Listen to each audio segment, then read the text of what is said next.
probably what is the best Instamatic homemade liquid fertilizer possible.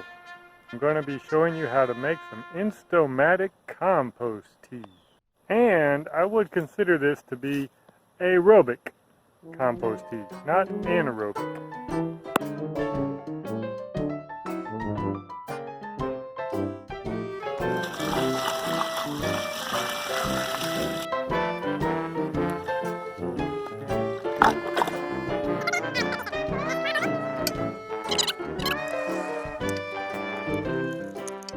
Get that screen on there nice and tight, then the easiest thing to do is